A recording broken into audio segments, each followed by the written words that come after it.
naging number 2 noong isang taon, number 1 na ngayong taon si Henry C. at ang kanyang pamilya sa listahan ng mga pinakamayaman sa Pilipinas ng Forbes Asia.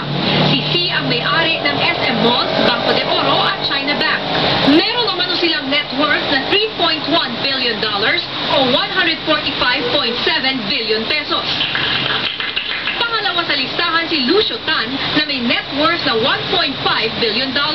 Si Tan at ang kanyang pamilya ang may-ari ng Fortune Tobacco, Philippine Airlines at Asia Brewery.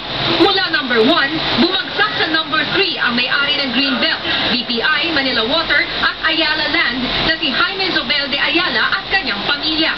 Meron silang net worth na $1.2 billion. Bumagsak daw kasi ang share price ng Ayala Corporation at nabawasan ang kita nila sa bangko at electronics. Ayon sa Dean ng School of Economics ng University of Asia in the Pacific, hindi lang mga Zobel ang apektado, kundi lahat ng negosyo. Bukod sa pumagal ang ekonomiya, hindi na masyadong gumagastos ang mga Pinoy. Malaking pagbaba ng consumer spending. Hindi nakakapagtaka na these businesses or these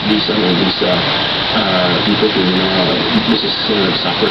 Pasok din sa top 10 na pinakamayaman sina Andrew Tan ng Mega World, Tony Tan Caktiong ng Jollibee, John Gokongwei Jr. ng Robinsons at Danding Kuwangko ng San Miguel.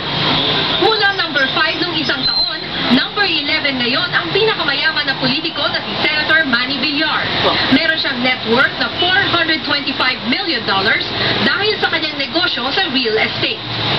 Kinaiinggitan man sila ng marami dahil sa katakot-takot nilang kayamanan, ayon sa ilang mga ekonomista, kailangan pa rin natin sila dahil pera nila ang nagpapaandar sa ating ekonomiya.